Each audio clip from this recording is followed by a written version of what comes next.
Platelets नहीं ना लिखाया था हमने, प्लेटलेट्स लिखा दिए थे। चलो हेडिंग बना लो।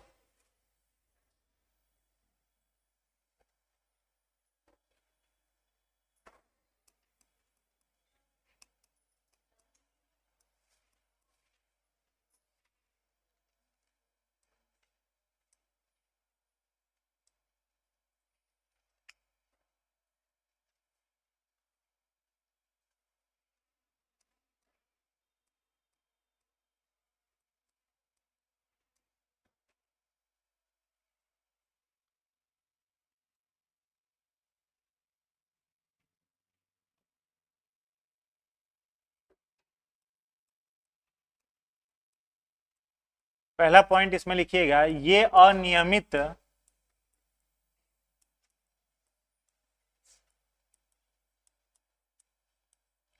आकार की होती हैं। ये अनियमित आकार की होती है। सेकेंड पॉइंट लिखिएगा,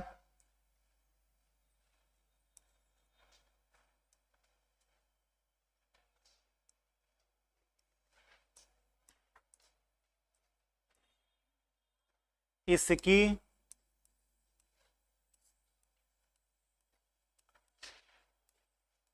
जीवन अवधि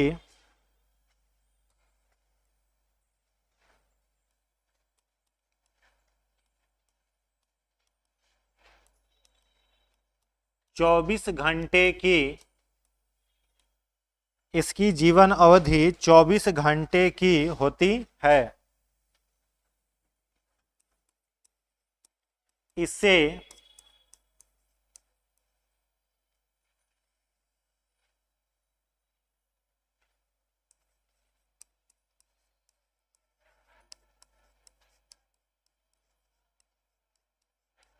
इसे थ्रोम्बोसाइट्स भी कहते हैं, क्योंकि इसमें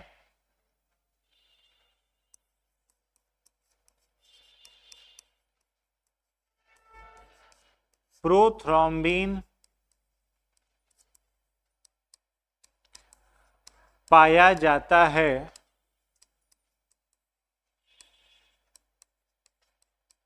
जो दुर्घटना के समय ऑक्सीजन से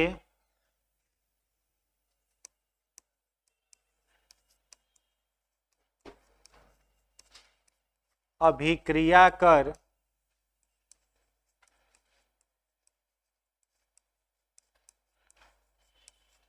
फिब्रिनोजेन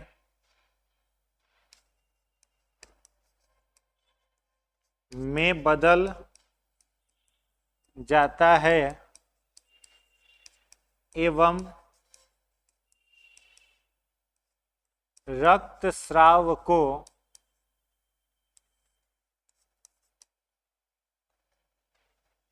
रोक देता है।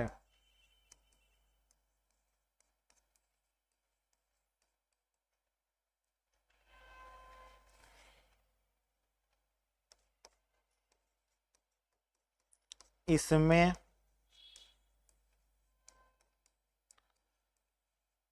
थक्का रोधी रसायन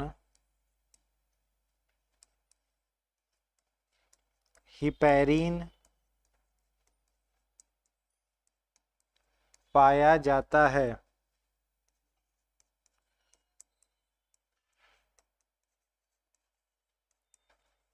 जबकि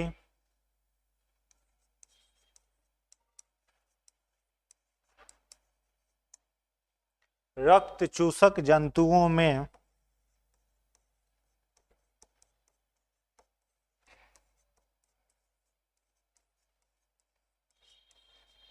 हिरुडीन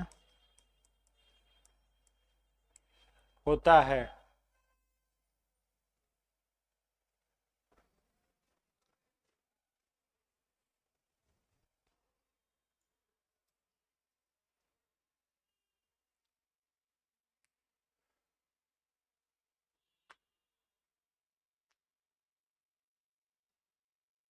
हो गया।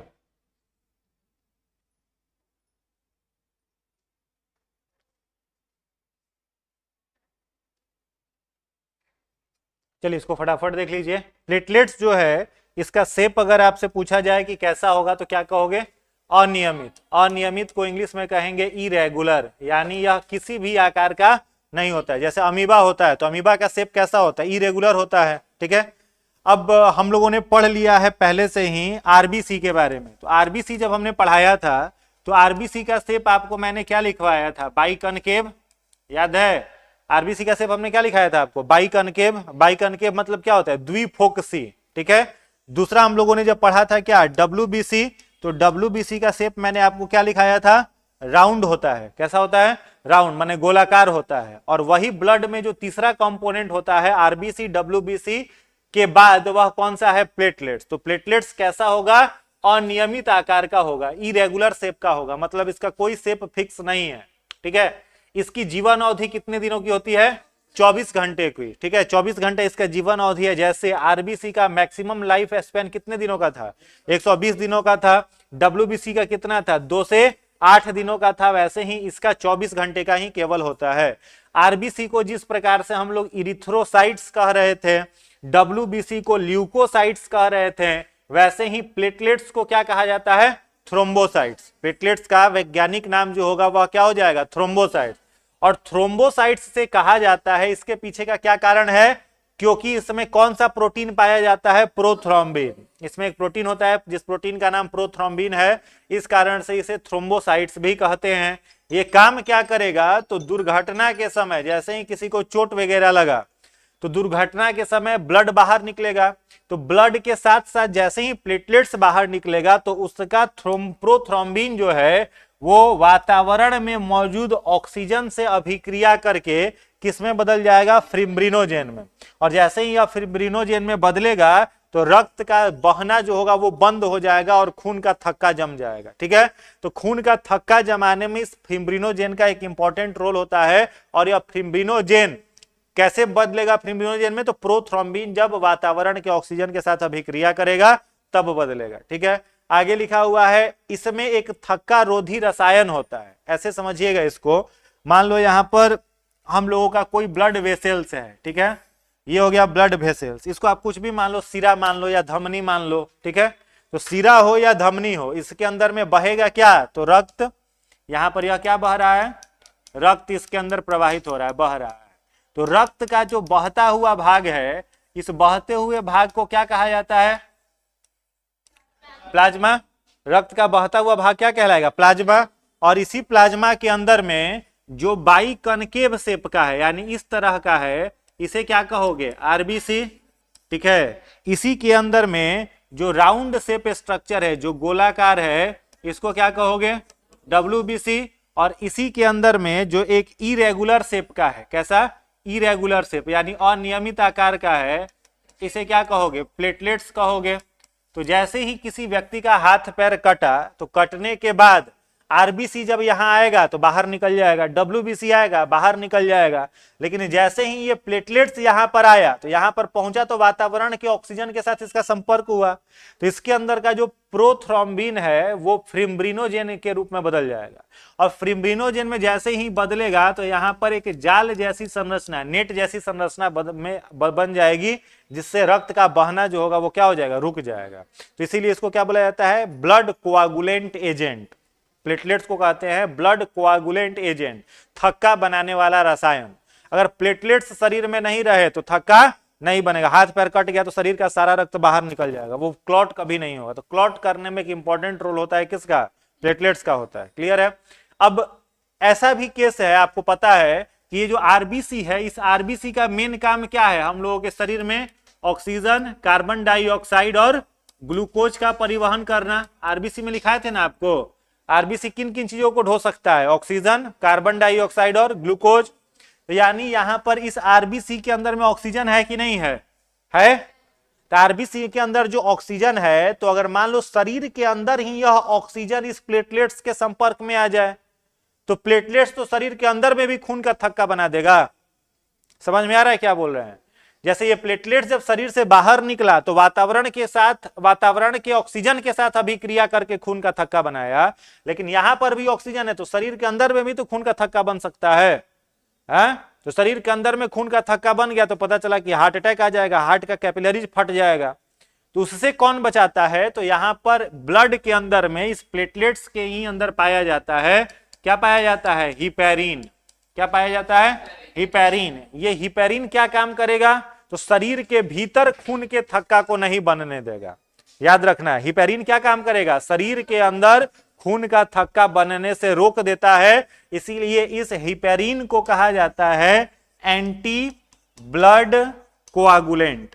ठीक है, हिपैरिन को कहते हैं एंटी ब्लड कोआगुलेंट, हिंदी में कहते हैं थक्का रोधी रसायन। ठीक है, थक्का रोधी रसायन। तो हिपैरिन का अगर आपसे काम पूछे तो क्या कहिएगा? शरीर के भीतर खून का थक्का बनने से रोकना। किसका काम है? हिपैरिन का। जबकि कुछ रक्त चूसक जंतु होते हैं। रक्त चूसक जंतु का मतलब क्या हो गया? जो ब्लड सक करते हैं। जैसे आप जान रहे हो जोंक है, तो जोंक क्या करता है? खून चूसता है। तो खून चूसता है तो उसके मुंह में ही ब्लड जम सकता है, या फिर उसके शरीर के अंदर ब्लड गया तो वहां पर जम जाएगा। या फिर अन्य भी कुछ जंतु हैं, जैसे मच्छर है, तो मच्छर में खून होता है कि नहीं होता है? मच्छर में खून नहीं होता? ये होता है? होता है। तो उसका खून है कि हम लोगों का खून है? इसलिए मच्छर को नहीं मारना चाहिए, वो अपना खून है। ठीक है, तो मच्छर में खून जो होता है वो नहीं होता है। ठीक है, वो हम ही लोगों का ब्लड सक करके रखता है। ठीक है, तो उन जंतुओं के शरीर में क्या पाया जाता है? हिरुडीन। ठीक है, उनके शरीर में खून का थक्का नहीं बने, इसके लिए उनमें क्या मिलेगा? हिरुडीन। और हम लोगों के शरीर में खून का थक्का नहीं बने, इसके लिए क्या है हम लोगों में? हिपैरिन। समझ में आई बात? याद हो गया पूरा? तो वही लिखा हुआ है, इसमें थक्का रोधी रसायन हिपैरिन पाया जाता है माने हम लोगों में, जबकि रक्त चूसक माने खटमल हो गया, जोक हो गया, उस सब में जो होगा थक्का रोधी रसायन वो क्या पाया जाता है? हिरुडीन पाया जाता है। चलिए अगला पॉइंट लिखिएगा, एक और पॉइंट लिखिएगा। डेंगू रोग जो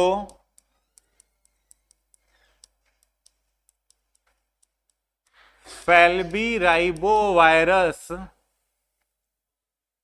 से डेंगू रोग जो फैल्बीराइबो वायरस से होता है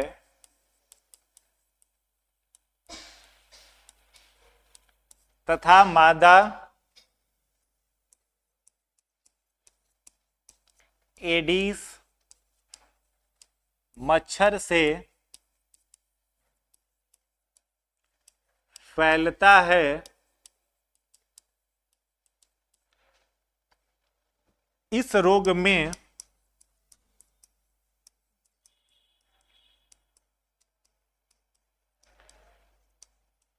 प्लेटलेट्स की संख्या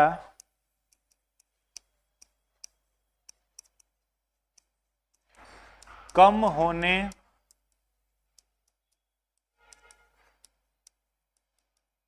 लगती है। ठीक है, ठीक है। देखिए डेंगू जो डिजीज है, तो पूछा जाए अगर आपसे कि डेंगू डिजीज किससे होगा, तो क्या कहोगे? डेंगू किससे होता है? वायरस से। ठीक है, डेंगू कई बार पूछा जाता है किससे होता है, तो बोलते हो मच्छर से। तो मच्छर से नहीं होता, किससे होता है? वायरस से। वायरस का क्या नाम हो जाएगा? फैल्बीराइबो वायरस। वायरस का नाम याद रखिएगा, क्या हो जाएगा? फैल्बीराइबो वायरस से डेंगू। ठीक है, और यह कौन से मच्छर के काटने से होगा? तो मादा एडिस। कौन सा मच्छर?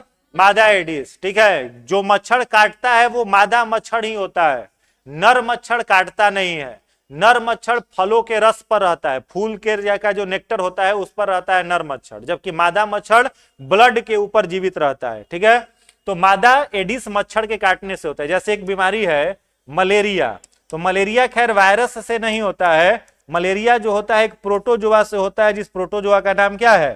प्लाज्मोडियम। क्या नाम है? प्लाज्मोडियम। लेकिन जिस मच्छर से यह प्लाज्मोडियम फैलता है उस मच्छर का नाम आपको याद होगा, मादा एनोफिलीज। यह मच्छर का नाम हो गया। वैसे ही फेल्बी वायरस से होगा डेंगू, और इस मच्छर को फैलाएगा, इस वायरस को फैलाएगा कौन? एडीज मच्छर। तो जैसे ही यह एडीज मच्छर काटा तो शरीर के अंदर में फेल्बी वायरस पहुंच गया। अब यह फेल्बी वायरस क्या काम करेगा? शरीर में प्लेटलेट्स की संख्या को घटाना शुरू कर देगा।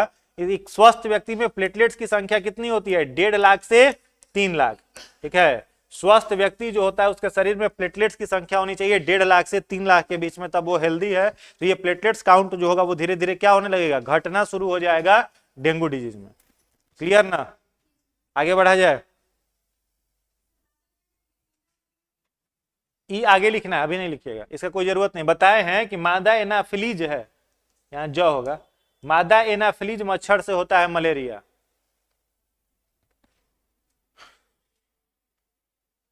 हो गया, चलिए आगे बढ़ते हैं। अगला हेडिंग बनाइएगा मानव हृदय। छोटा सा हेडिंग बना लो, मानव हृदय।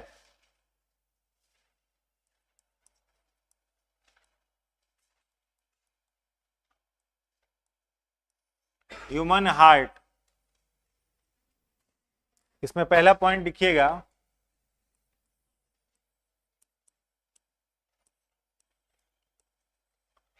मानव हृदय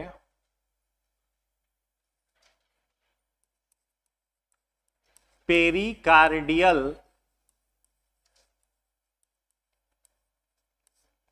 नामक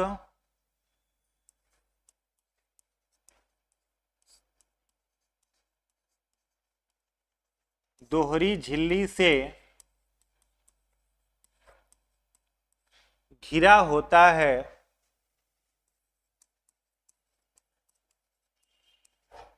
जिसमें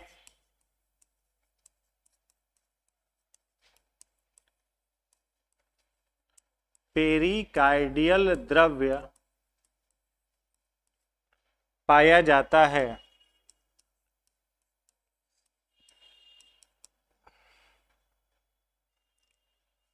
दूसरा पॉइंट लिखिएगा,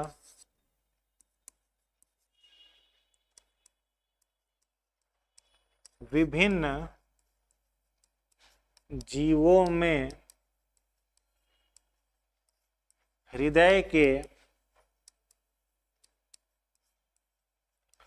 कक्षों की संख्या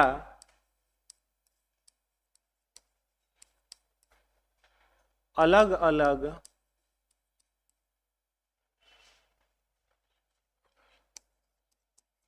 होती है। पहला लिखिएगा,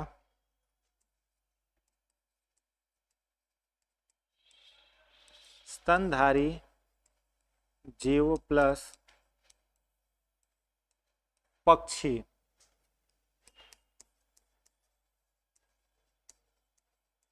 फोर चैम्बर्ड हार्ट। दूसरा लिखिएगा, सरीसृप एवं उभयचर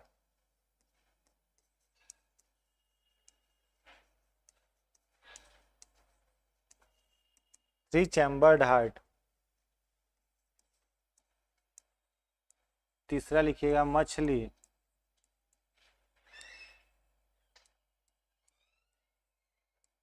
two chambered heart.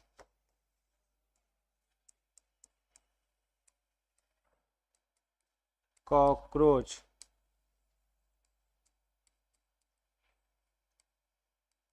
Thirteen chambered heart. तीसरा पॉइंट लिखिएगा,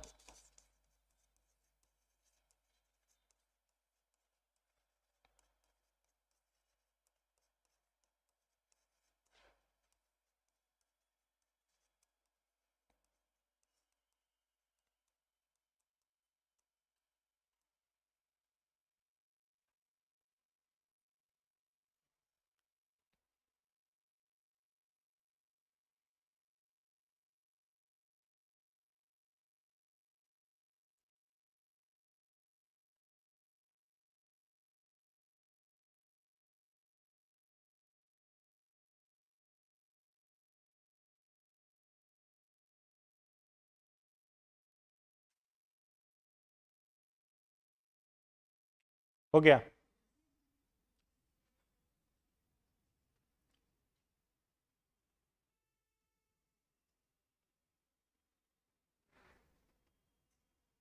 अगला पॉइंट लिखिए, हृदय के तरंगों के मापन के लिए, हृदय के तरंगों के मापन के लिए, हृदय के तरंगों के मापन के लिए ईसीजी, हृदय के तरंगों के मापन के लिए ईसीजी, ब्रैकेट में लिख लीजिएगा, इलेक्ट्रोकार्डियोग्राफ, हृदय के तरंगों के मापन के लिए इलेक्ट्रोकार्डियोग्राफ ईसीजी का प्रयोग किया जाता है, का प्रयोग किया जाता है, का प्रयोग किया जाता है। नेक्स्ट पॉइंट लिखेंगे, मानव हृदय, मानव हृदय सबसे मजबूत ऊतक, मानव हृदय सबसे मजबूत ऊतक, सबसे मजबूत ऊतक कार्डियक ऊतक, कार्डियक CARDIAC, सबसे मजबूत ऊतक कार्डियक CARDIAC,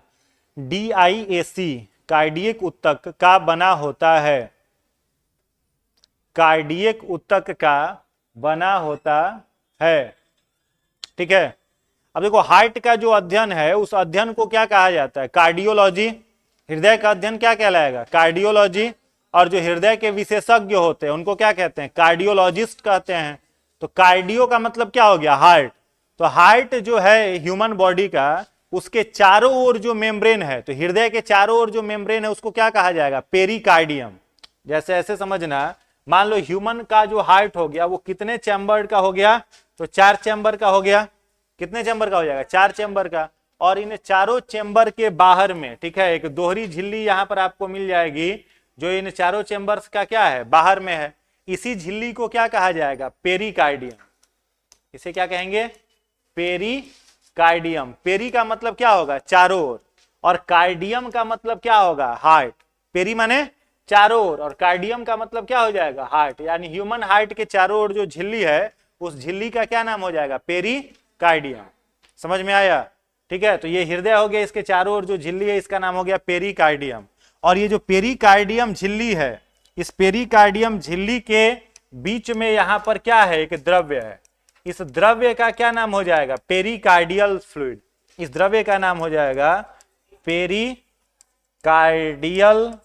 फ्लूइड या द्रव्य। ठीक है, तो क्वेश्चन है कि अब पेरिकार्डियल द्रव्य काम क्या करेगा, इसका फंक्शन क्या होगा। तो एक लाइन में आप इसका फंक्शन क्या बता सकते हो, to protect heart from outer injuries. हृदय को बाहर के चोट से बचाने का काम कौन करता है, तो पेरिकार्डियल द्रव्य करता है। जैसे हार्ट पर किसी भी प्रकार का कोई इंजरी आया तो ये द्रव्य क्या काम करेगा, उसको प्रोटेक्ट करेगा, हृदय तक नहीं आने देगा। तो हृदय के चारों ओर जो झिल्ली है उस झिल्ली का नाम क्या हो जाएगा, पेरिकार्डियल झिल्ली। पेरी माने चारों ओर, कार्डियल माने हृदय। ठीक है, नामक दोहरी झिल्ली से गिरा हुआ है, जिसके अंदर में कौन सा द्रव्य भरा हुआ है, तो पेरिकार्डियल द्रव्य भरा हुआ है।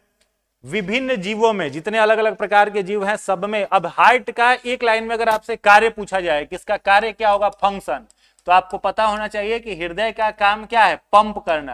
किसको पंप करना, ब्लड को। ये क्या काम करता है, तो ब्लड को पंप करता है, यानी पूरे शरीर में रक्त को पहुंचाने का काम ये करेगा। तो जितने सारे जीव हैं, सारे जीवों में हृदय के कक्षों की संख्या अलग अलग है। जैसे अगर बात करें स्तनधारी जीवों का, स्तनधारी जीव किसे कहते हैं, जो संतान को जन्म देते हैं। ठीक है, जो अंडा देते हैं उनको क्या कहा जाता है, पक्षी कहते हैं या फिर मछली कह सकते हैं। ठीक है, वो जीव जंतु क्या होते हैं, अंडे देने वाले। लेकिन जो संतान को जन्म देता है वो स्तनधारी जीव है। और जितने सारे पक्षी हैं उन सब में हृदय के कक्षों की संख्या कितनी हो जाएगी, 4 हो जाएगी। और जैसे ही 4 कक्ष का हृदय दिखेगा तुरंत समझ जाना, इसमें 4 कक्ष वाले हृदय में 2 क्या होता है, अलिंद। ठीक है, 2 अलिंद होता है और 2 क्या होता है, निलय होता है। अलिंद को ऑरिकल हिंदी में कहते हैं, निलय को वेंट्रिकल कहते हैं। तो 4 हो गया ना, 2 ऑरिकल और 2 वेंट्रिकल। मछली सब जितने सारी हैं, सारी मछलियों में हृदय के कक्षों की संख्या कितना हो जाएगा? 2। तो 2 चैम्बर का मतलब एक अलिंद और एक निलय। ठीक है। तीसरा क्या लिखा हुआ है यहाँ पर? सरीसृप। सरीसृप मतलब क्या होता है? रेंग के चलने वाले जीव। सरीसृप का मतलब रेंग के चलने वाले जीव, अंग्रेजी में कहते हैं इसको रेप्टाइल्स। ठीक है। जैसे सांप हो गया, गिरगिट हो गया, छिपकली हो गया, ये सब हो जाएंगे। ये सब किसमें आएंगे? सरीसृप में। तो जितने सारे सरीसृप हैं और जितने सारे उभयचर हैं, सब में हृदय के कक्षों की संख्या कितनी हो जाएगी? 3। तो 3 कक्ष का हृदय जहां पर भी होगा वहां पर 2 क्या होगा? अलिंद। ठीक है। और 1 क्या होगा? निलय। जहां कहीं भी 3 कक्ष होगा हृदय का, वहां अलिंद 2 हो जाता है और निलय की संख्या कितनी होती है? 1 होती है। एक अपवाद है सरीसृप का। ठीक है। ये जो सरीसृप है, ये सरीसृप का एक अपवाद याद रखोगे, मगरमच्छ। मगरमच्छ क्या है? सरीसृप है। ठीक है, रेप्टाइल्स में आता है, लेकिन उसका हृदय कितने कक्ष का होता है? 4 कक्ष का होता है। तो अपवाद में याद रखिएगा, सरीसृप का अपवाद मगरमच्छ है, जिसमें हृदय के कक्षों की संख्या जो है वह कितनी होगी? तो 4 होगी। याद रहेगा। उसके बाद क्या लिखा हुआ है? कॉकरोच। तो जो कॉकरोच है, इसमें हृदय के कक्षों की संख्या कितनी हो जाएगी? 13 चैम्बर इसमें पाया जाता है। उसके आगे क्या लिखा हुआ है? पेसमेकर जो है, उस पेसमेकर को क्या कहा जाता है? कृत्रिम हृदय कहा जाता है। कृत्रिम हृदय का मतलब क्या होगा? Artificial heart. तो आर्टिफिशियल हार्ट किसे कहोगे? पेसमेकर मशीन को कहा जाता है। जैसे किसी का हार्ट का कोई सर्जरी होता है, ठीक है, ओपन हार्ट सर्जरी हुआ, तो उतना देर तक तो उसका हार्ट फंक्शन करेगा नहीं, तो उसके हार्ट को कनेक्ट कर दिया जाता है किस यंत्र के साथ? पेसमेकर के साथ। तो पेसमेकर को इसीलिए क्या कहा जाता है? कृत्रिम हृदय कहा जाता है। जैसे किसी का किडनी खराब हो गया, तो किडनी खराब होने की स्थिति में रोगी को कौन से मशीन पर रखा जाता है? डायलिसिस पर रखा जाता है ना। तो डायलिसिस मशीन को कहा जाता है आर्टिफिशियल किडनी। कृत्रिम किडनी किसे कहा जाता है? डायलिसिस मशीन को कहा जाता है। वैसे ही पेसमेकर मशीन को कृत्रिम हृदय कहा जाता है, आर्टिफिशियल हार्ट कहा जाता है। मानव हृदय जो है, वो मानव शरीर का अगर पूछा जाए आपसे कि सबसे मजबूत टिश्यू कौन सा है, तो कार्डियक टिश्यू। मानव शरीर का सबसे मजबूत ऊतक कौन सा है? कार्डियक ऊतक है, और उसी से मानव का हृदय बनता है। अब सोचिए कि हार्ट का डेवलपमेंट कब हो जाता है? तो हार्ट बीट सुनाई देने लगता है इम्ब्रियो के डेवलपमेंट के 3rd वीक में। जो भ्रूण होता है उसका विकास जब होना शुरू होता है, तो गर्भाशय में 3रे सप्ताह के बाद से उसका हार्ट डेवलप होना धीरे धीरे शुरू हो जाता है। अब हार्ट डेवलप हो गया तो हार्ट ब्लड को पंप करेगा, ब्लड पंप होगा तो बाकी के अन्य अंग बनने धीरे धीरे शुरू होंगे। अब मानव हृदय हार्ट रक्त को जो पंप करता है, इतना तेजी से पंप करता है, समझ लो 0.6 सेकेंड में केवल आपके शरीर के प्रत्येक कोशिका तक यह रक्त को ढकेल देता है, और शरीर के प्रत्येक कोशिका से अपने अंदर ब्लड को भर लेता है। 0.6 से लेकर के 0.8 सेकेंड के बीच में यह समय लगता है। बस समझ में आ रहा है? इतने देर में शरीर के प्रत्येक सेल तक ब्लड चला जाता है, और प्रत्येक सेल से ब्लड को यह खींच लेता है हृदय अपने अंदर। तो कितना तेजी से यह पंप करता होगा। ठीक है, पंप करने का जो दर होगा उसका कितना अधिक होगा, समझ में आ रहा है? ठीक है। अब उतना आप एक बैलून लीजिए, उसको फुलाइए और पचकाइए, पता चला कि 10 बार के अंदर ही वो क्या हो जाएगा? फट जाएगा। और हृदय कब से काम कर रहा है? ये कब से कर रहा है? जब से 3रे सप्ताह से। और कब तक करेगा? विकेट गिरने के दिन तक। यार बीच में कभी आराम आराम करता है? ऐसा होता है रात में सोने गए आप, आधा घंटा बंद कर देते हैं, ठीक है, फिर आधा घंटा बाद चालू करेंगे, तो होता है बंद हो गया तो परमानेंट बंद हो जाएगा।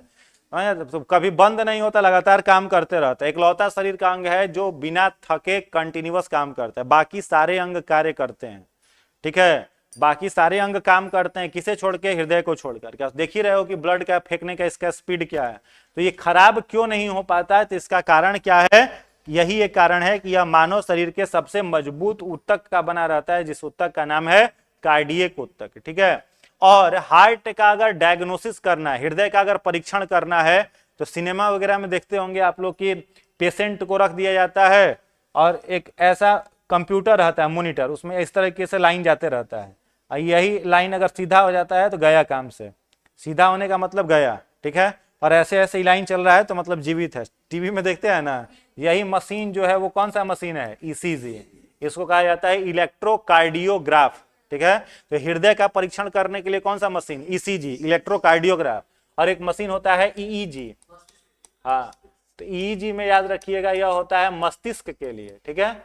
इसको कहते हैं इलेक्ट्रो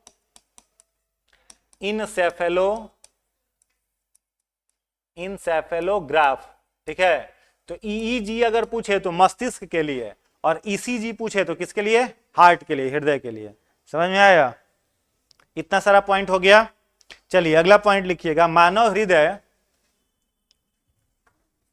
नेक्स्ट पॉइंट लिखिएगा, मानव हृदय दो प्रकार का दाब,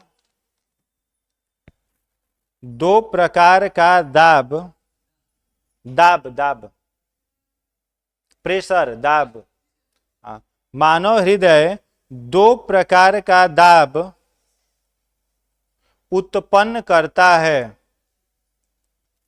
दो प्रकार का दाब उत्पन्न करता है, तथा यह दो धड़कनों के बीच,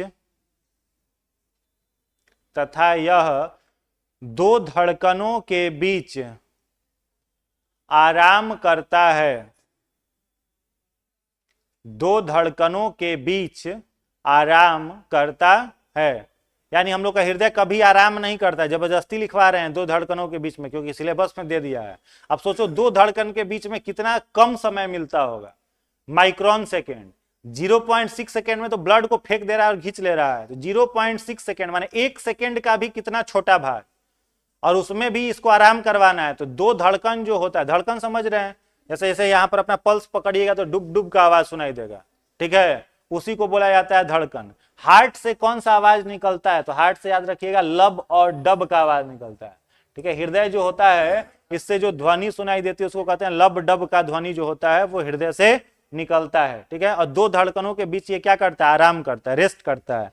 और दो प्रकार का दाब जो ये उत्पन्न करता है, उसमें एक दाब को कहा जाता है, लिखिएगा सिस्टोलिक प्रेशर,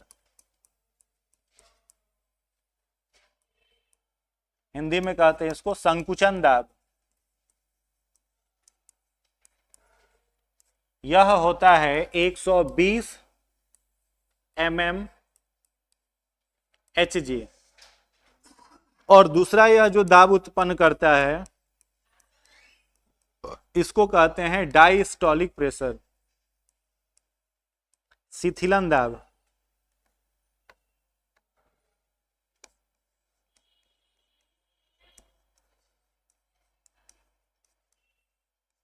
यह होता है 80 mm, पहले लिख लीजिए, बता रहे हैं फिर। इसी को कहा जाता है रक्त दाब,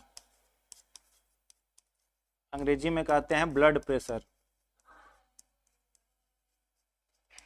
तो ब्लड प्रेशर का कुल वैल्यू हो जाएगा 120/80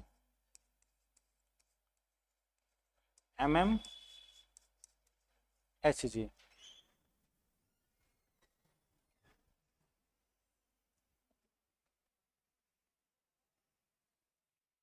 हो गया, ठीक है।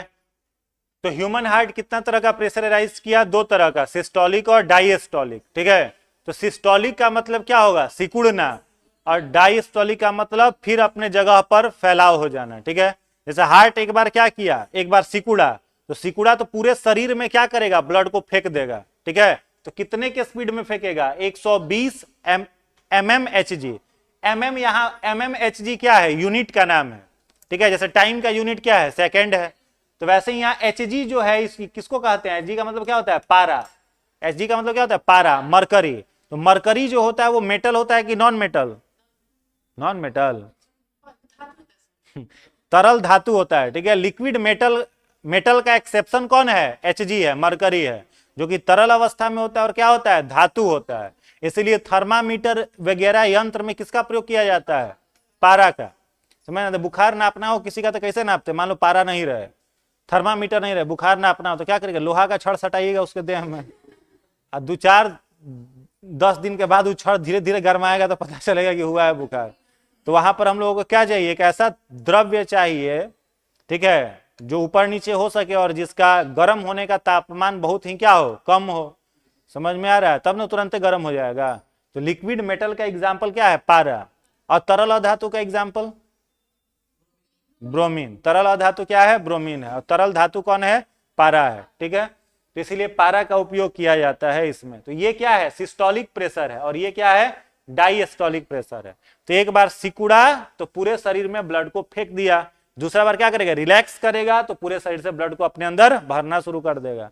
यही काम किसका है, हार्ट का है। तो सिस्टोलिक प्रेशर और डायस्टोलिक प्रेशर को ही कहा जाता है ब्लड प्रेशर। क्या कहा जाता है, ब्लड प्रेशर। चलिए अगला पॉइंट लिखिएगा।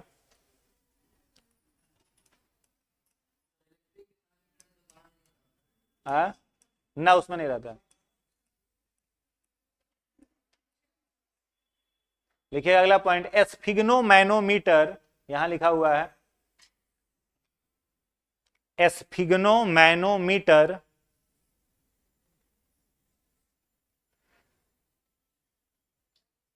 एस्फिग्नोमैनोमीटर यंत्र के द्वारा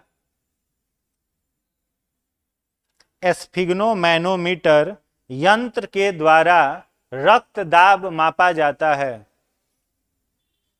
एस्फिग्नोमैनोमीटर यंत्र के द्वारा रक्त दाब मापा जाता है, रक्त दाब मापा जाता है। ब्लड प्रेशर मापना है तो कौन सा यंत्र, एस्फिग्नोमैनोमीटर। हाथ में लो लगा के डॉक्टर लोग मापता है ना, उसी का नाम है क्या, एस्फिग्नोमैनोमीटर। ठीक है, तो इतना याद कर लीजिएगा हृदय संबंधित इंफॉर्मेशन। अब मानव हृदय में हमने आपको एक चीज बताया था कि कैसा सर्कुलेशन हम लोगों का हार्ट करता है, सिंगल सर्कुलेशन की डबल सर्कुलेशन, डबल सर्कुलेशन। और मछली में कैसा होता है, सिंगल सर्कुलेशन। मछली में पढ़े थे ना, सिंगल सर्कुलेशन। यानी मछली के हृदय में केवल कौन सा रक्त आता है, शुद्ध की अशुद्ध, बोलिए, अशुद्ध। शुद्ध रक्त सीधा कहां जा रहा था, उसके शरीर की कोशिका में, और कोशिका से अशुद्ध रक्त कहां आ रहा था, उसके हृदय में। समझ में आ रहा था, मछली का हृदय के बारे में बताए थे ना, रेस्पिरेशन, श्वसन चैप्टर में। अभी लिखिएगा मत, अभी केवल समझिएगा। ठीक है, हम लोगों के हृदय के कितने कक्ष हो गए, 4। 4 कक्ष यह हृदय का हो गया मान लो। पहला यह क्या है, दाहिना अलिंद, यह क्या है, दाहिना निलय, ये है बायां अलिंद, और ये बायां निलय। ठीक है, अब हार्ट का काम क्या है, ब्लड को पंप करना। और हार्ट का ये जो चारों चेंबर है, ये एक साथ पंप करता है कि सेपरेटली पंप करेगा, सब सेपरेटली पंप करेगा, अलग अलग करेगा। बाहर का मेम्ब्रेन इसका क्या कहलाएगा, पेरिकार्डियल, और इसके अंदर का फ्लूइड क्या कहलाएगा, पेरिकार्डियल फ्लूइड कहलाएगा। ठीक है, यहां पर मान लो क्या है, हम लोगों का लंग्स है, यह क्या हो गया, लंग्स, फेफड़ा। ठीक है, और ये मान लो क्या है, हम लोगों के बॉडी का सारा सेल है, यानी ये हम लोगों के शरीर की कोशिका है। और इन शरीर की कोशिकाओं में क्या भरा हुआ है, बताओ, भोजन का पाचन किए हो तो क्या भरा रहेगा, ग्लूकोज। ये सब जो बनाए हैं यह सब क्या है, ग्लूकोज। ये ग्लूकोज कहां से आया है, तो भोजन के पचने के बाद। अभी लिखिए मत, अभी देखिए समझिए, ना तो बाद में परेशान नहीं होगा। ये शरीर का सेल हो गया जिसके अंदर ग्लूकोज भरा हुआ है। तो रक्त को घुमाने की जरूरत क्यों है, ताकि रक्त ऑक्सीजन को, कार्बन डाइऑक्साइड को, ग्लूकोज को शरीर की कोशिकाओं तक पहुंचा सके। इसीलिए ना ब्लड का घूमना जरूरी है। और क्या काम है, आपने भोजन किया तो पाचन तंत्र में पच गया, तो ग्लूकोज का जरूरत आपके पाचन तंत्र को है कि सारे सेल को है, सारे सेल को है। तो पाचन तंत्र से वो निकल करके शरीर के सारे सेल में जाना चाहिए, इसीलिए ना यही काम ब्लड करता है। तो ब्लड को आगे बढ़ाने के लिए मदद कौन करता है, हार्ट करेगा। हार्ट अगर नहीं रहे तो ब्लड आगे बढ़ेगा क्या, नहीं बढ़ेगा, ढकेलने का काम ये करेगा। अब ध्यान से समझना, हम लोगों ने सांस लिया, ब्रीदिंग किया, तो लंग्स के अंदर में क्या आता है, एयर। फेफड़ों के अंदर में क्या आएगा, एयर आएगा। और एयर में क्या क्या है, ऑक्सीजन, कार्बन डाइऑक्साइड और नाइट्रोजन। ये 3 चीज है ना वायु के अंदर। तो हृदय जब रक्त को पंप करेगा और रक्त जब हृदय में, लंग्स में जाएगा, फेफड़ा में जाएगा, तो उस रक्त के अंदर में कौन सा गैस घुल जाएगा, ऑक्सीजन। तो यहां से ऑक्सीजन वाला रक्त हृदय के किस भाग में आएगा, बायां अलिंद में। तो ये क्या आ रहा है, O2 प्लस, ये बाहर लिख देते हैं, ये क्या आ रहा है, O2 plus blood. O2 plus blood, इसको क्या कहेंगे? ऑक्सीकृत कि अनऑक्सीकृत? ऑक्सीकृत रक्त कहेंगे। ठीक है, इसका रंग जो होगा वह कैसा होगा? हाँ, चमकीला लाल, ब्राइट रेड। कैसा होगा? चमकीला लाल रंग का होगा। अब देखो ये आके कहां भर गया? दाहिना अलिंद में। अब बायां अलिंद में। अब बायां अलिंद पंप करेगा तो यहां पर एक वाल्व पाया जाता है, यहां पर एक वाल्व है।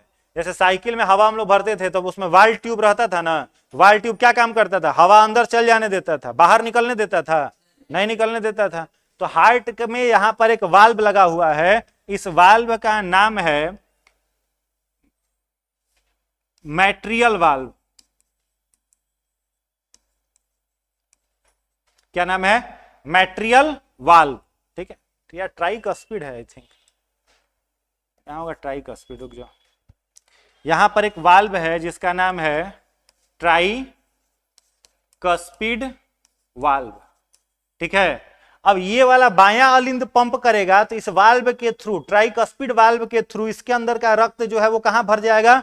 बायां नीले में। अब बायां नीले से वो रक्त ऊपर नहीं जा पाएगा क्योंकि यहां पर ये वाल्व है, समझ में आ रहा है? अब फिर यहां पर कौन पंप करेगा? बायां नीले। तो बायां नीले पंप करेगा तो ये ऑक्सीजन वाला रक्त कहां पर जाएगा? शरीर की कोशिका में। ठीक है, ये ब्लड कहां गया? शरीर की कोशिका में। और शरीर की कोशिका में यह सब क्या है? ग्लूकोज। तो जो ऑक्सीजन रक्त के साथ गया है, ये ऑक्सीजन इन सारे ग्लूकोज को ऑक्सीकृत कर देगा, जला देगा। और जब ये सब जल जाएगा तो क्या निकलेगा? कार्बन डाइऑक्साइड, एटीपी, और क्या निकलेगा? वाटर। 3 चीज निकलेगा। रेस्पिरेशन में, श्वसन में हम लोग पढ़े थे, निकलेगा ना। अब ऑक्सीजन तो सारा खत्म हो गया इस रक्त का, इस ग्लूकोज को जलाने में। अब यहां से जो रक्त आगे बढ़ेगा वो रक्त अपने साथ लेके क्या जाएगा? कार्बन डाइऑक्साइड और ब्लड। उसका ऑक्सीजन तो सब खत्म हो गया ना इसको ऑक्सीकृत करने में। और एटीपी तो हम लोगों के शरीर में एनर्जी का काम करेगा, तो वो तो आगे बढ़ेगा नहीं। तो केवल कार्बन डाइऑक्साइड वाला रक्त फिर कहां से पहुंचेगा? शरीर की कोशिकाओं से कहां? दाहिने अलिंद में। समझ में आ रहा है? अब फिर यहां पर यह दाहिना अलिंद क्या करेगा? पंप करेगा। तो यहां पर फिर से एक वाल्व है और इस वाल्व का नाम है बाइकस्पिड, या इसी को कहते हैं मैट्रियल वाल्व। क्या कहेंगे? बाइकस्पिड या मैट्रियल वाल्व। तो इस वाल्व के थ्रू ये ब्लड जो है वो कहां पर पहुंच जाएगा? दाहिना निलय में। कहां आ गया? दाहिना निलय में। अब फिर ये जो दाहिना निलय है ये क्या काम करेगा? पंप करेगा। तो जब दाहिना निलय पंप करेगा तो यहां से वो ब्लड फिर क्या होगा? आगे बढ़ेगा। ठीक है, दाहिने निलय से यह ब्लड कहां बढ़ा? आगे बढ़ेगा। तो कौन सा ब्लड ये जा रहा है? CO2 plus blood. अब फिर यहां से हम लोग कार्बन डाइऑक्साइड को क्या करेंगे? बाहर निकाल देंगे। और फिर यहां से ऑक्सीजन जो होगा वो फेफड़े के अंदर आ जाएगा। तो आपके हृदय में रक्त कितना बार आया? 2 बार। एक बार देख रहे हो ऑक्सीजन को लेकर के, और एक बार किसे लेकर के? कार्बन डाइऑक्साइड को लेकर के। तो हम लोगों में रक्त का कैसा परिवहन होगा? एक पथ की द्विपथ? द्विपथ होगा। ठीक है, कोई दिक्कत इतना में? अब इसका जो ये जो रक्त है कार्बन डाइऑक्साइड और ब्लड, इसको क्या कहा जाता है? अनॉक्सीकृत। इसे कहेंगे अनॉक्सीकृत रक्त। और इसका जो रंग होता है वो याद रखोगे कैसा होता है? बैगनी। कैसा होगा? बैगनी, वायलेट कलर का होगा। क्लियर ना? एक और चीज समझो, यहां से ये जो ब्लड को लेकर के आ रहा है इसको कहा जाता है फुफ्फुस।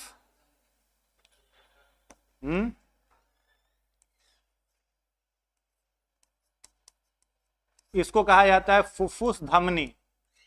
नहीं ना, फुफ्फुस धमनी नहीं ना जी, हाँ, फुफ्फुस सिरा। और इसको कहा जाता है महाधमनी। इसको क्या कहेंगे? महासिरा। और ये क्या हो जाएगा? फुफ्फुस धमनी। ठीक है, तो इस तरीके से ब्लड का सर्कुलेशन हम लोगों के बॉडी में होता है। लिख लीजिए।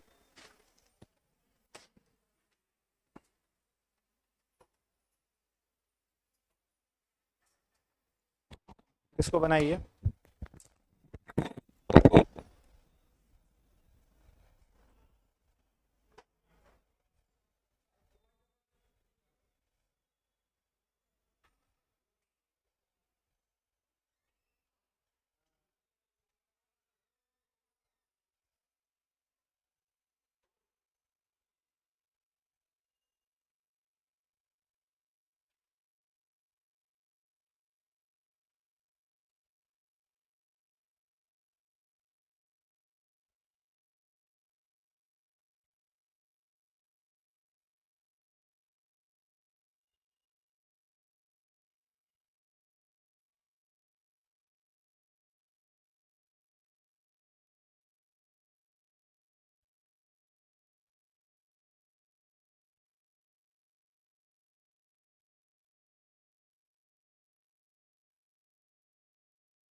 सही है, कोई डाउट नहीं ना?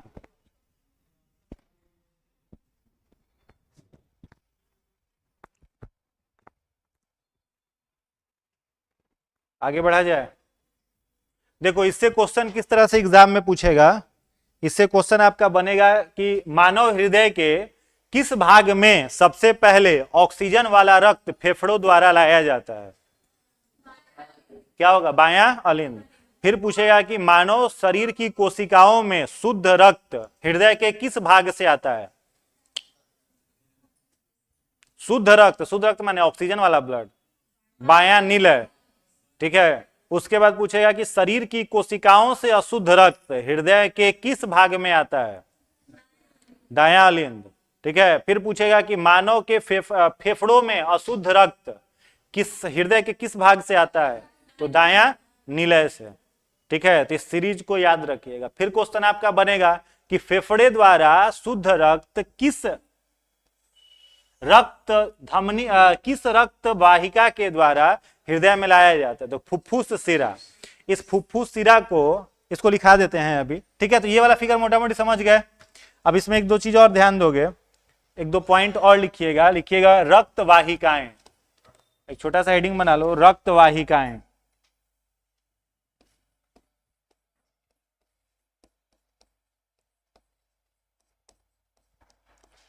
इसको अंग्रेजी में कहते हैं ब्लड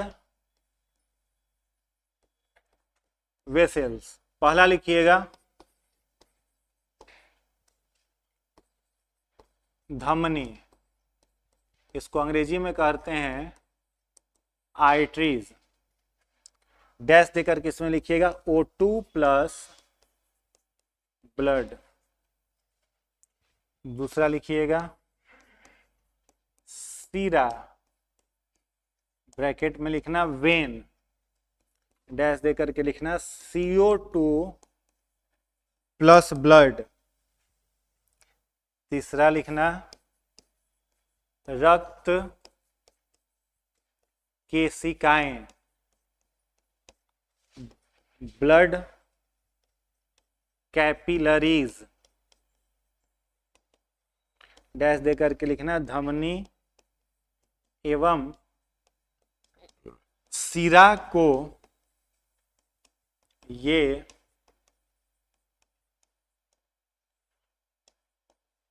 जोड़ती हैं। चौथा लिखिएगा फुफ्फुस धमनी, इसको कहते हैं अंग्रेजी में पल्मोनरी आर्टरी, डैश देकर के लिखना CO2 प्लस ब्लड। पांचवा लिखिएगा फुफ्फुस सिरा, पल्मोनरी वेन, डैश देकर के लिखिएगा O2 प्लस ब्लड। छठा लिखिएगा महाशिरा, इसको अंग्रेजी में कहते हैं वेना कावा, डैश दे करके लिखना CO2 प्लस ब्लड। और सातवां लिखिएगा महाधमनी एरोटा, O2 प्लस ब्लड।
हो गया। ठीक है, वाहिकाएं का मतलब क्या होता है, जिसमें ब्लड फ्लो करता है, ब्लड बहता है, उसको क्या कहते हैं, वाहिका कहते हैं। ठीक है, तो ब्लड इतने सारी चीजों में हम लोग के शरीर में बहता है, तो धमनी के अंदर कैसा ब्लड बहेगा, शुद्ध रक्त। शुद्ध रक्त का मतलब क्या, ऑक्सीजन जिस ब्लड में मिला हुआ हो। सिरा के अंदर में कौन सा ब्लड बहेगा, अशुद्ध रक्त, मतलब कार्बन डाइऑक्साइड जिसमें मिला हुआ हो। रक्त के शिकाएं क्या करती हैं, धमनी और सिरा को जोड़ने के काम, कनेक्ट वेन एंड आर्टरीज। फुफ्फुस धमनी जो है, देखो फुफ्फुस लग जाएगा मतलब उल्टा हो जाएगा। ठीक है, तो फुफ्फुस धमनी और फुफ्फुस सिरा जो है वो दोनों का दोनों क्या है, अपवाद है। ठीक है, जैसे धमनी में कैसा रक्त, शुद्ध रक्त, वैसे ही फुफ्फुस धमनी आ जाएगा तो अशुद्ध रक्त। फुफ्फुस सिरा जो है उसमें शुद्ध रक्त हो जाएगा। मेन भेन जो है, मेन भेन कहाँ होगा, हृदय में, हृदय से निकलेगा। जैसे देखे होंगे कि पानी का जो टंकी होता है ना, पानी का टंकी, घर वाला नहीं, जो सरकार द्वारा बनाया जाता है, तो पानी की टंकी से जो पाइप चलता है वो कैसा रहता है, मोटा मोटा एकदम पाइप निकलता है। और आपके घर में सप्लाई का पानी आता है तो वो एकदम पतला पाइप हो जाता है। समझ में आ रहा था, हृदय से जो सिरा और धमनी निकलेगा वो मोटा मोटा रहेगा। और फिर जैसे ही पूरे शरीर में सप्लाई देना होगा ब्लड का, तो कैसा हो जाएगा, रक्त केशिकाओं के जैसा हो जाएगा, एकदम बाल जैसा पतला पतला हो जाएगा। समझ में आ रहा था, हृदय से निकल रहा है जो धमनी, उसको कहेंगे क्या, महाधमनी। महाधमनी माने धमनी में सबसे बड़ा धमनी महाधमनी होता है, जिसको अंग्रेजी में अरोटा कहा जाता है। और सबसे महा जो सिरा है, सबसे बड़ा जो सिरा है, उसको महासिरा कहा जाता है या वेना कावा कहा जाता है, जो कार्बन डाइऑक्साइड युक्त को का वहन करता है। समझ में आया, तो इतना ही था किसमें, रक्त परिसंचरण तंत्र में। कोई डाउट इसमें किन्हीं को तो बताइए। हाँ, कुछ क्लियर नहीं करना है, ये धमनी और सिरा का अपवाद हो जाएगा। ठीक है, अपवाद मतलब क्या, जैसे धमनी कैसे रक्त को बहा रहा है, ऑक्सीजन वाले को, और फुफ्फुस लग गया तो उल्टा हो गया, ये CO2 वाले ब्लड को फ्लो करेगा, बस इतना ही। ठीक है, आगे बढ़ा जाए, इतना पढ़ लीजिएगा खूब बढ़िया से। इसके बाद हेडिंग बनाएंगे मानव उत्सर्जन तंत्र।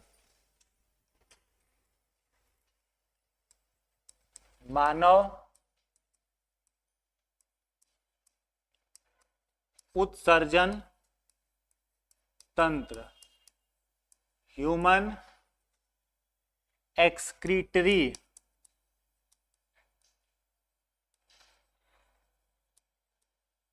सिस्टम, ह्यूमन एक्सक्रीटरी सिस्टम, मानव उत्सर्जन तंत्र। ठीक है, इसमें लिखिएगा उपापचयी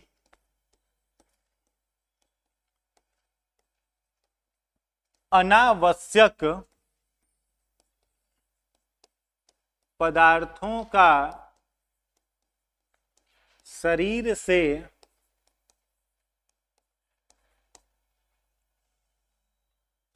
बाहर निकालना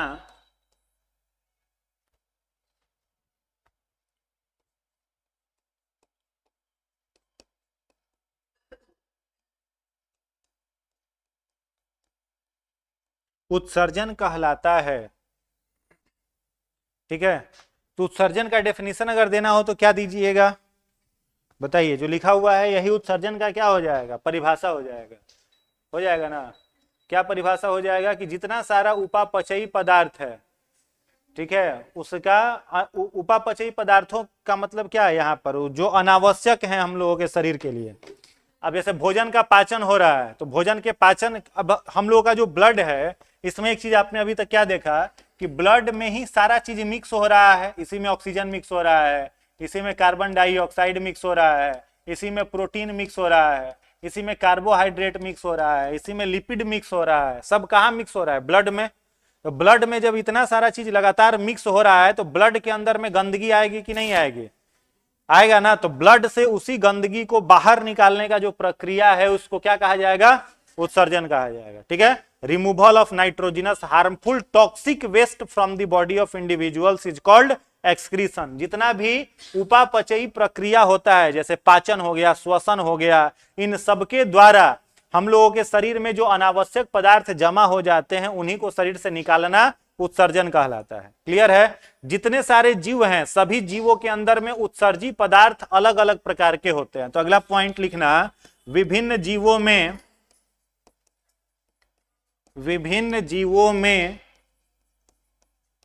उत्सर्जी पदार्थ अलग अलग होते हैं। जैसे अगर बात करा जाए स्तनधारी जीवों का, तो इन जीवों को कहा जाता है यूरियोटेलिक, क्योंकि इनका उत्सर्जी पदार्थ यूरिया है। सरीसृप,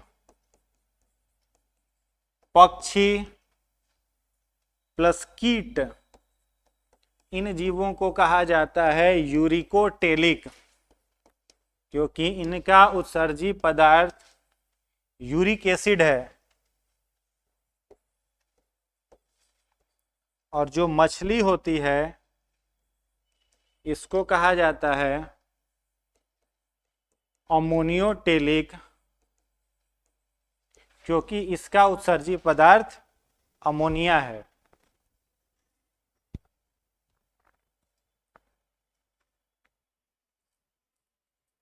हो गया?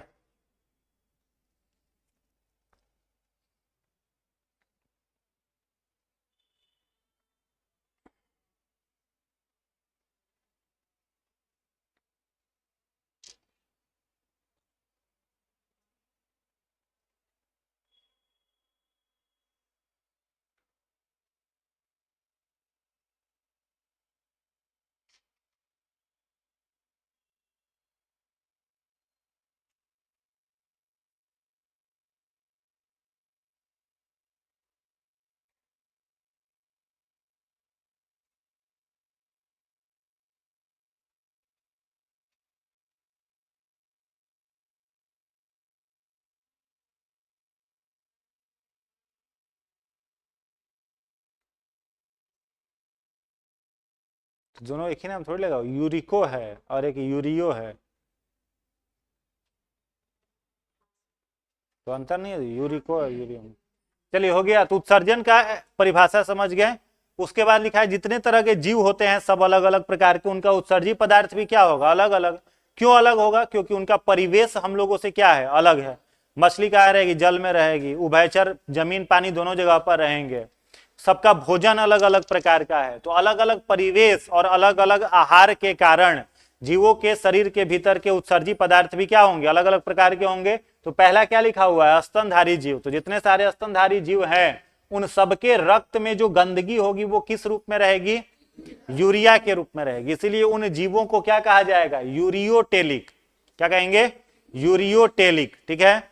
दूसरा क्या लिखा हुआ है, सरीसृप। तो सरीसृप को याद कर सकते हो, आरबीआई। आरबीआई को कहते हैं यूरिकोटेलिक। ठीक है। आरबीआई का मतलब क्या, आर माने रेप्टाइल्स, बी माने बर्ड्स, आई माने इंसेक्ट।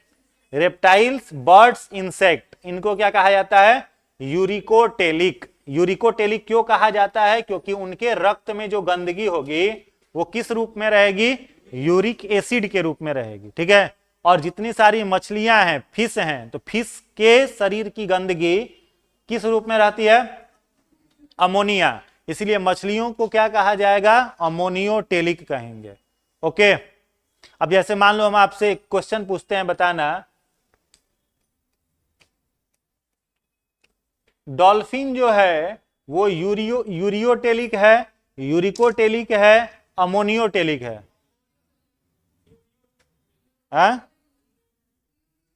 हाँ, डॉल्फिन किस में आएगा, यूरियोटेलिक में। क्यों आएगा, स्तनधारी है। ठीक है। ऐसे ही क्वेश्चन बताना, ब्लू व्हेल किसमें आएगा, यूरियोटेलिक, पहला वाला ना। ठीक है। शार्क,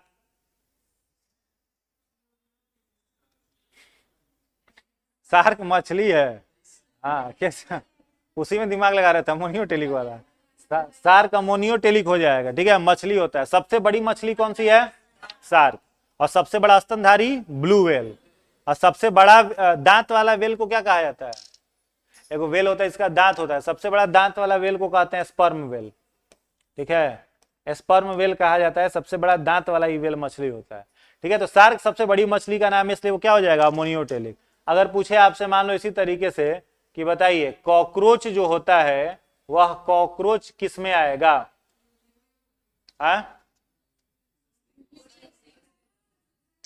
पहला वाला, पहला नाम कैसे आ जाएगी? कॉकरोच कीट है ना, किसमें आ जाएगा? यूरिकोटेलिक में आ जाएगा ना। ठीक है, वैसे ही मान लो पूछा खटमल, कबूतर, दूसरा वाला में चमगादड़, दूसरा वाला में चमगादड़ स्तनधारी जीव है, पक्षी नहीं है। चमगादड़ पक्षी नहीं है, स्तनधारी जीव है। किसमें आ जाएगा? पहले वाले में, यूरियोटेलिक में। समझ गए? तो मछली का पूछे तो अमोनियोटेलिक।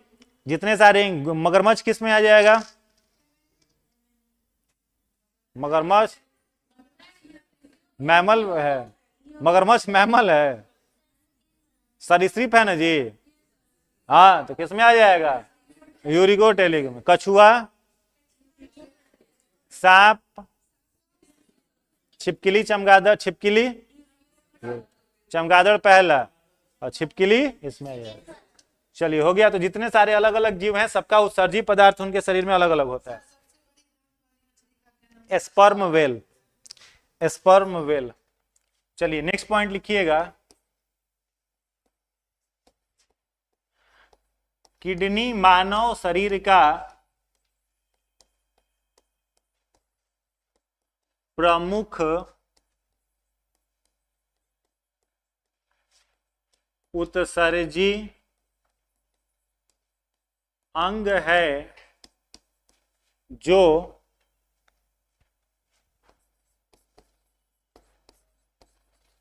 नेफ्रॉन तथा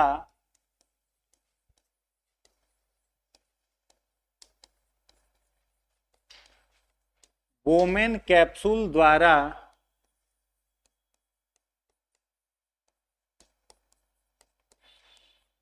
बना होता है। इसलिए नेफ्रॉन को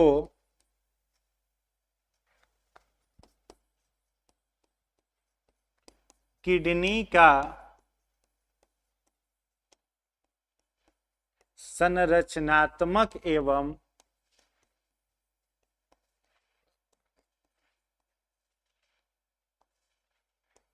क्रियात्मक इकाई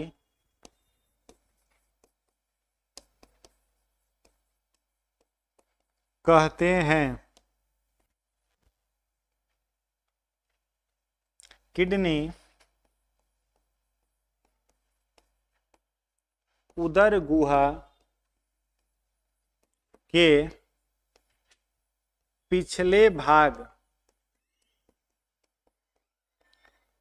पेल्विक रीजन में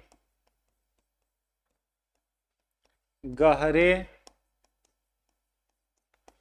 भूरे रंग की एवं बीन के बीज के आकार की होती है।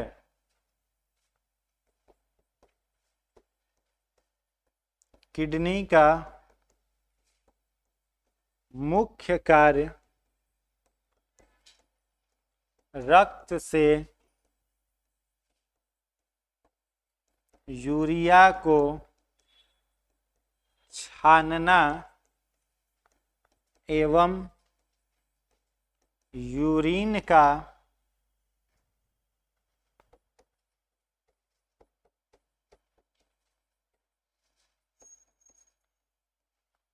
निर्माण करना है।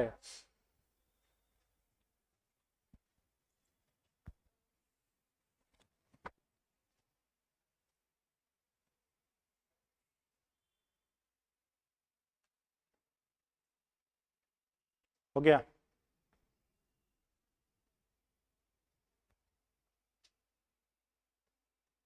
ठीक है, तो किडनी जो है वो ह्यूमन बॉडी का क्या है, मुख्य उत्सर्जी अंग है। प्रमुख उत्सर्जी अंग हम लोगों के शरीर का क्या है, किडनी है। हम लोग का त्वचा भी उत्सर्जी अंग ही है, पसीना निकालता है ना, तो उत्सर्जी अंग हुआ कि नहीं हुआ, हो गया। लेकिन त्वचा रक्त से यूरिया को नहीं छानता है, इसीलिए प्रमुख उत्सर्जी अंग नहीं है। उत्सर्जी अंग है, प्रमुख उत्सर्जी अंग पूछा जाए तो किसे कहोगे, किडनी को, क्योंकि ये रक्त से हम लोगों का यूरिया को छान के अलग करने का काम करता है। किडनी किसके द्वारा बना हुआ है, नेफ्रॉन का और बोमेन कैप्सूल का। ठीक है, इसीलिए नेफ्रॉन को केवल क्या कहा जाता है, किडनी का संरचनात्मक और क्रियात्मक इकाई।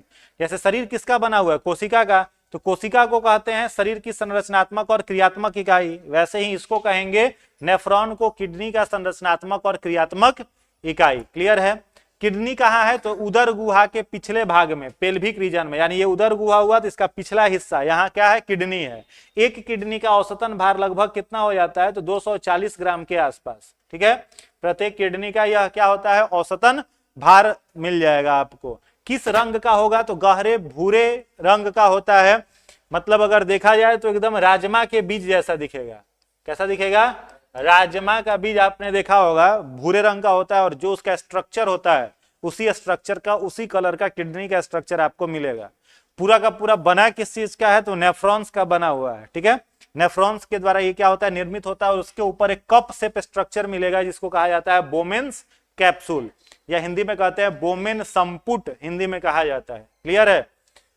आगे लिखा हुआ है किडनी का मुख्य कार्य क्या हो गया, रक्त से क्या छानना, यूरिया को, और किसका निर्माण करना, यूरिन का निर्माण करना। अगला पॉइंट लिखिएगा, प्रत्येक किडनी से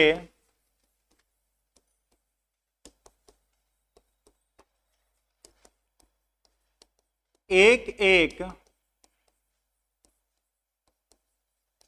नलिका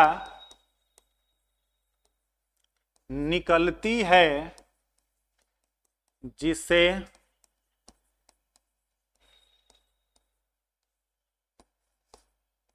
यूरेटर कहते हैं। यह यूरिनरी ब्लैडर में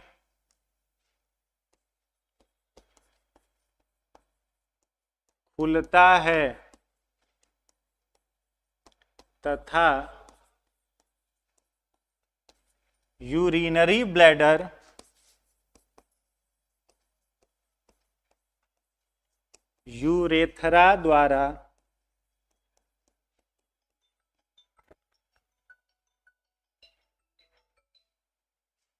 यूरेथ्रा द्वारा खुलता है।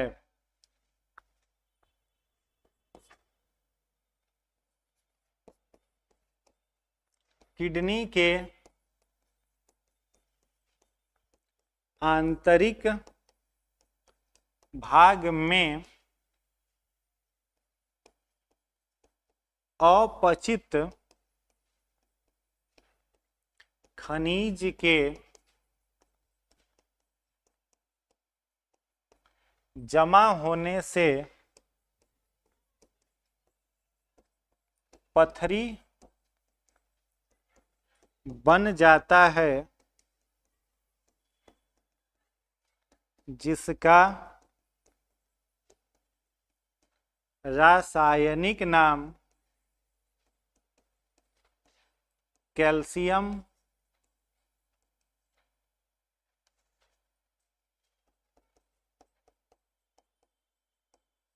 ऑक्सालेट है। अगला पॉइंट लिखना,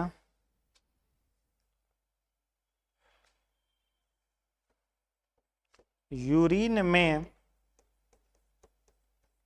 गंध अमोनिया के कारण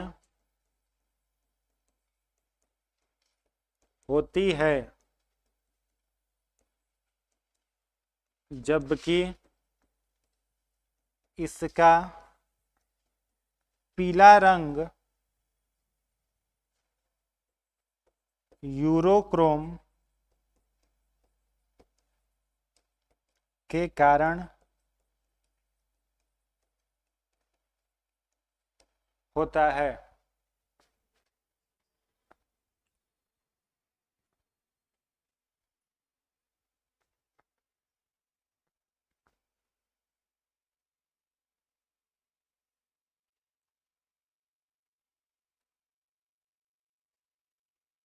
हो गया।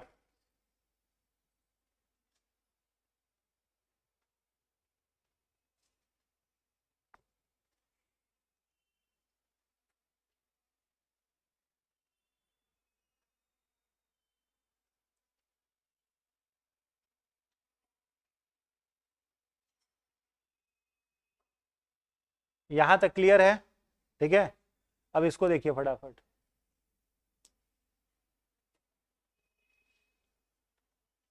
देखिए इसको, किडनियों की संख्या कितना? 2। ठीक है, इसमें ब्राउन कलर। किडनी कैसा होगा? बीन के सीड के जैसा। ठीक है, बीन सीड के शेप का होगा। इसका पूरा का पूरा जो किडनी का कितना भाग होता है? 2 भाग। ठीक है, किडनी का जो बाहरी भाग है उसको याद रखिएगा, क्या कहते हैं? कॉर्टेक्स। और किडनी का जो आंतरिक भाग होता है इसको क्या कहा जाता है? मेडुला। किडनी का बाहरी भाग क्या कहलाएगा? कॉर्टेक्स। और किडनी का आंतरिक भाग क्या कहलाता है? मेडुला। और पूरा का पूरा अंदर का पूरा ये किडनी किस चीज का बना हुआ है? नेफ्रॉन का। पूरा अंदर का यह जो भाग है यह किसके द्वारा बना हुआ है? नेफ्रॉन का बना हुआ है। याद रहेगा, बाहरी भाग कॉर्टेक्स, आंतरिक भाग मेडुला। अब इन दोनों किडनियों से क्या होगा ना, एक एक ट्यूब निकलेगा, एक एक नलिका जो है वो दोनों किडनियों से निकला हुआ है। इस नलिका को क्या कहा जाएगा? यूरेटर। क्या कहेंगे? यूरेटर। अब देखो किडनी में क्या होगा, इसको पहले समझ लो ध्यान से। देखो किडनी में पूरे शरीर से कौन सा रक्त आता है? अशुद्ध रक्त। किडनी में रक्त छनने के लिए आएगा तो अशुद्ध ना आएगा। तो अशुद्ध रक्त जो आ रहा है उस रक्त में अशुद्धि हम लोगों के शरीर में क्या है? यूरिया। यूरिया और ब्लड हम लोगों के किडनी में आता है। ये जिसके द्वारा किडनी में लाया जाता है इसको कहा जाता है रीनल आर्टरी। किडनी में जो आर्टरी वेन होता है ना उसको रीनल आर्टरी और रीनल वेन कहते हैं। तो रीनल आर्टरी के द्वारा अशुद्ध रक्त कहां लाया जाता है? किडनी में। अब ये क्या होगा, यहां पर ये जो नेफ्रॉन है ये नेफ्रॉन क्या काम करेगा? इस यूरिया को अपने अंदर छान के रख लेगा। समझ में आ रहा है? अब यूरिया ब्लड का क्या हो गया? छना गया। फिर किडनी क्या काम करेगा? शुद्ध रक्त को शरीर में सप्लाई कर देगा। शुद्ध रक्त माने यूरिया छना हुआ रक्त जो है वो शरीर में चला गया। किसके द्वारा जाएगा? रीनल वेन के द्वारा। किसके द्वारा जाएगा? रीनल वेन के द्वारा। अब यूरिया कहां रह गया? किडनी में। तो यूरिया किडनी में ही अगर रह जाए तो किडनी पता चला कि खराब हो गया। ये यूरिया यहाँ किडनी से बाहर भी तो निकलना चाहिए। तो फिर आपको याद होगा जब बड़ी आंत के बारे में हमने लिखवाया था, तो बड़ी आंत क्या कर रहा था? पचे हुए भोजन से जल का अवशोषण। तो जल जो हम लोगों के शरीर में अवशोषित रहता है वो जल वाटर कहां जाता है? किडनी में। और किडनी में जब वाटर गया तो इस यूरिया के साथ क्या मिल गया? वाटर। तो यूरिया जल में घुलनशील होता है। तो यूरिया जैसे ही वाटर में मिला तो यूरिया और वाटर के मिलने से क्या बन गया? यूरिन। क्या बन गया? यूरिन। तो यूरिन क्या है? यूरिया और वाटर का मिक्सचर है। तो पहला काम किडनी क्या किया? रक्त से यूरिया को छाना। और दूसरा काम किसका निर्माण किया? यूरिन का। अब ये जो यूरिन बना ये यूरिन इस किसके द्वारा पास होकर नीचे आएगा? यूरेटर के द्वारा। किससे पास होगा? यूरेटर के द्वारा। और ये यूरेटर आकर के किस में ओपन होता है? यूरिनरी ब्लैडर में। इसको कहते हैं यूरिनरी ब्लैडर। ठीक है, अब ये यूरिन आकर के कहां जमा हो जाएगा? यूरिनरी ब्लैडर में। और यूरिनरी ब्लैडर किसके द्वारा ओपन होता है? यूरेथ्रा। ठीक है, किसके द्वारा ओपन होगा? यूरेथ्रा। फिर ये यूरिन इस यूरेथ्रा के थ्रू बॉडी से रिमूव कर दिया जाएगा। आया समझ में? जो पॉइंट्स लिखे हो वो क्लियर हो गया? प्रत्येक किडनी से एक एक नलिका निकलती है, उस नलिका का क्या नाम हो गया? यूरेटर। यूरेटर किस में खुला? यूरिनरी ब्लैडर में। और यूरिनरी ब्लैडर किस में खुला? यूरेथ्रा में।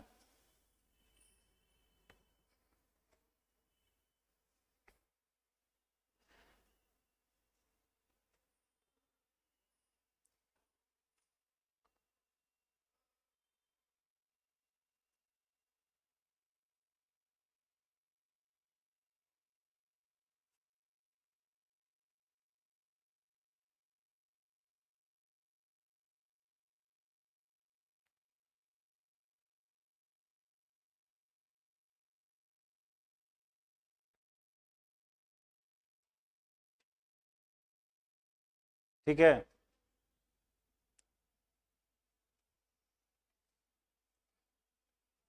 टाइम हो गया, टाइम हो गया है। अच्छा, 2:30 बजे होगा।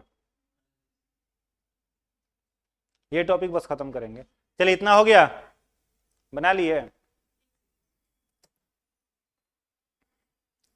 किडनी में आर्टरी रहेगा उसको क्या कहेंगे? Renal artery. और जो वेन रहेगा उसको क्या कहेंगे? Renal vein.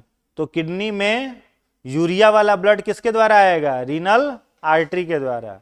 और यूरिया छना हुआ ब्लड किडनी से किसके द्वारा जाएगा? रीनल वेन के द्वारा।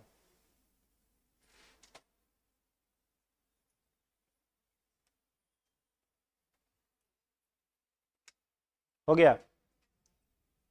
आइए पिछले स्लाइड में। तो ये वाला पॉइंट क्लियर है, ऊपर वाला क्लियर है ना पॉइंट। उसके बाद क्या है?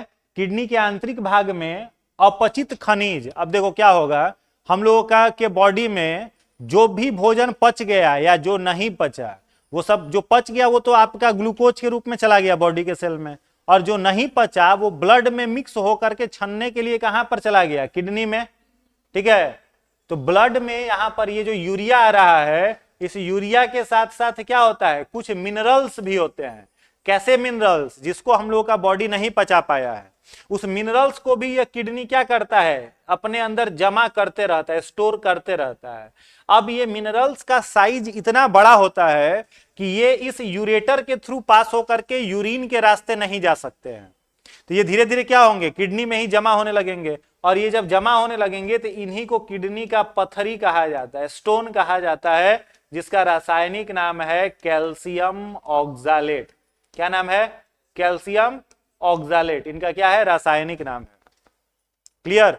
तो जो पत्थरी होता है वो क्या होता है? बिना पचे हुए खनिज होते हैं, ठीक है, जो कि किडनी में जमा होते रहते हैं, जिनको कैल्शियम ऑक्सालेट कहा जाता है। आई बात समझ में? तो वही वाला यहां पर आपने लिखा है कि किडनी के आंतरिक भाग में अपचित खनिज जमा होने के कारण पथरी बन जाती है, जिसका रासायनिक नाम कैल्शियम ऑक्सालेट है। ठीक है। यूरिन में जो ऑर्डर स्मेल होता है, यूरिन में जो ऑर्डर स्मेल होता है, दुगंध होता है, वो किसके कारण होता है? अमोनिया के कारण। और उसका जो पीला रंग होता है वो किसके कारण होता है? यूरोक्रोम के कारण। और इन दोनों को सिंथेसाइज कौन करता है? अमोनिया कौन तैयार करता है? लीवर। अमोनिया कौन तैयार करेगा? लीवर तैयार करेगा। ठीक है। चलिए नेक्स्ट पॉइंट लिखेंगे।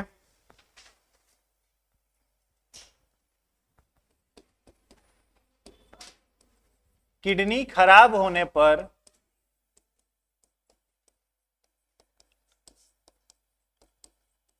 मानव को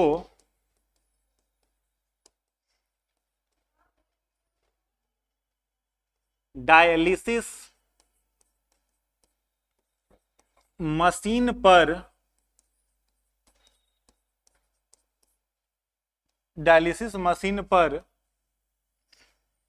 रखा जाता है। डायलिसिस मशीन को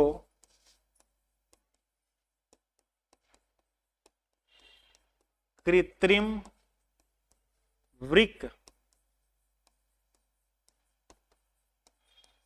कहते हैं।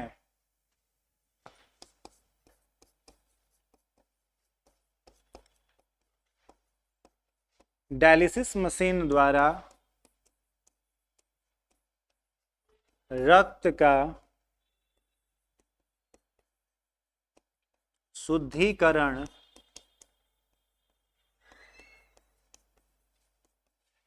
हीमोडायलिसिस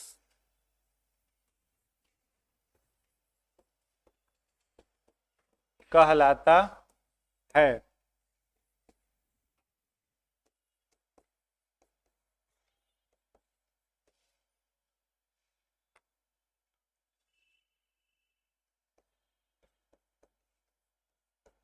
अगला पॉइंट, डायलिसिस मशीन का छनना सेलुलोज का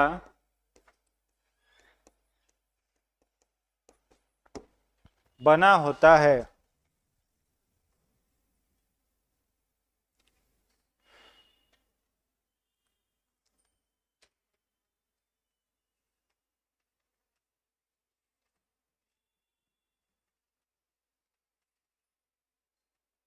हो गया।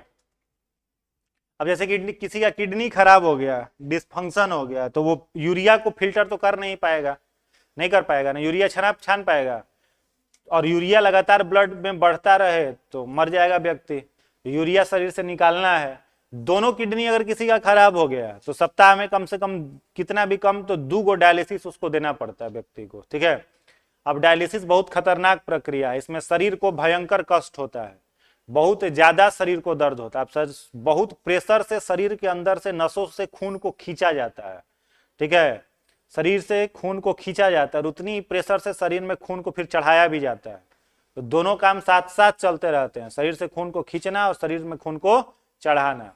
तो एक किडनी खराब है तो दूसरा किडनी काम करते रहता है, लेकिन दोनों किडनी खराब हो जाएगा तो यूरिया फिल्टर करने के लिए डायलिसिस का देना पड़ेगा। और रक्त डायलिसिस मशीन के द्वारा अगर ब्लड फिल्टर किया जाए तो ये पूरी प्रक्रिया क्या कहलाती है? हीमोडायलिसिस कहलाती है। समझ में आया? अब डायलिसिस मशीन क्या काम करेगा? तो एक इंस्ट्रूमेंट होता है, ठीक है, एक मशीन होता है। जैसे हम लोगों के किडनी में, अगर किडनी के अंदर में मान लो क्या नहीं रहे, किडनी के अंदर में अगर नेफ्रॉन नहीं रहे तो किडनी यूरिया को छान लेगा क्या? नहीं ना छान पाएगा। छानता कौन है? नेफ्रॉन। वैसे ही डायलिसिस मशीन अगर इसको मान लो तो डायलिसिस मशीन में तो आप नेफ्रॉन लगा नहीं सकते हो, तो नेफ्रॉन के जगह पर यहां पर क्या लगाया जाता है डायलिसिस मशीन के अंदर? सेलुलोज। क्या लगाया जाता है? सेलुलोज। सेलुलोज क्या होता है? नाम सुने हैं इसका? नाम सुने हैं? ये प्लांट का सेल वॉल होता है। प्लांट का क्या होता है? Cell wall. कोशिका भित्ति होती है पौधे की।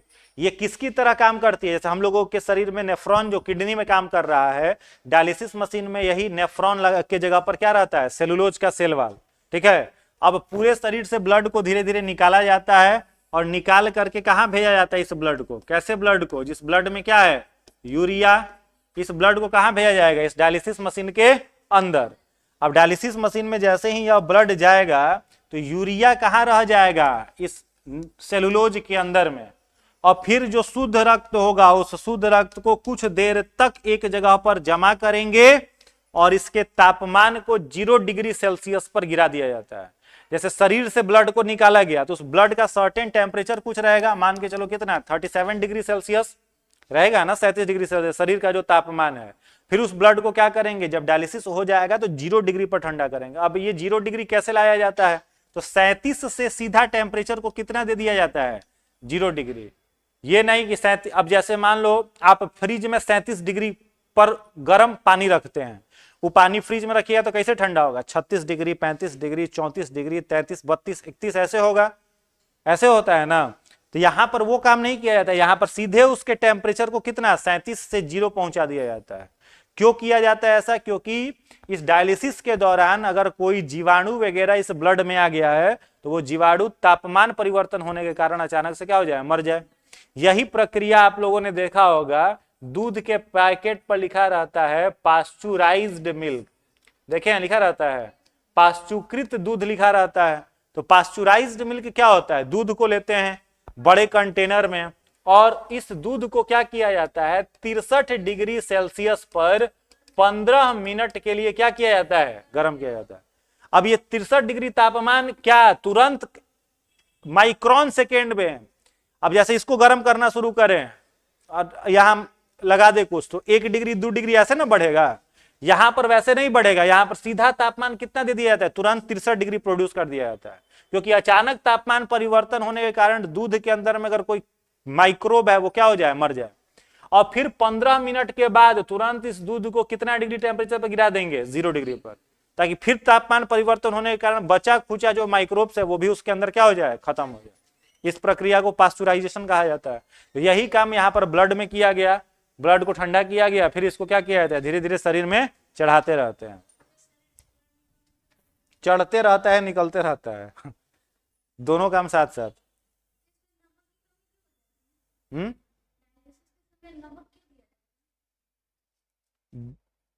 डिपेंड करता है कि पेशेंट कैसा है, ब्लड प्रेशर उसका लो ब्लड प्रेशर है कि हाई ब्लड प्रेशर है। लो बीपी होगा तो नमक देना पड़ेगा, ब्लड प्रेशर देख के दिया जाता है। चलिए इतना में कोई दिक्कत नहीं ना। तो कृत्रिम वृक्क किसे कहेंगे? डायलिसिस मशीन को, ठीक है। चलिए तो इतना ही, फिर नेक्स्ट क्लास में इसके आगे। एक यूनिट खत्म, एक टेस्ट भी जब चाहेंगे हो सकता है, ठीक है। 4 चैप्टर का मिला हुआ एक टेस्ट भी हो सकता है, तो इसलिए तैयार रखेंगे आप।